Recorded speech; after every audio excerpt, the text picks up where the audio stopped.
তারপর আব্বু আম্মু আমাকে গ্রামে যেতেও দেয় না, আমাকে বন্দি করে রেখেছে। এরকম একটা অবস্থা।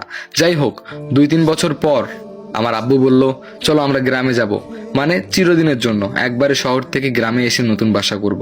তারপরে আমরা গ্রামে চলে আসলাম। গ্রামে আসার পরে আমি অনেক খোঁজ করেছি আমার খালাতো বোনটার, মানে আমার প্রিয় মানুষের, কিন্তু আমি তার দেখা পাইনি।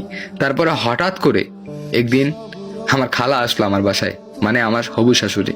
তারপরে সে আসলো, এসে চা খেলো। চা খেয়ে গল্প করতেছি। আমি কথায় কথায় কিছু বলতে পারিনি ওই বিষয়ে, কারণ এরা সবাই জানাজানি হয়ে গিয়েছিল।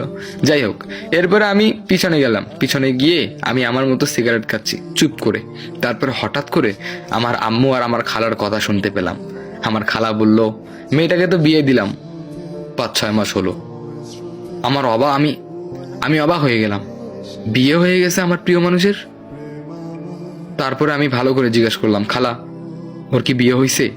তখন খালা বললো, হ্যাঁ ওর তো বিয়ে হয়েছে, রিলেশন করছিল আরেকটা ছেলের সাথে, তারপরে তাড়াহুড়ো করে বিয়ে দিয়ে দিছি।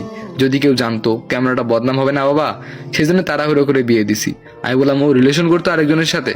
তখন আমার খালা বললো, হ্যাঁ ও রিলেশন করতো। আমি বললাম যে ও আচ্ছা। তারপরে আর কি, এরকম করে আমার দিন যেতে লাগলো।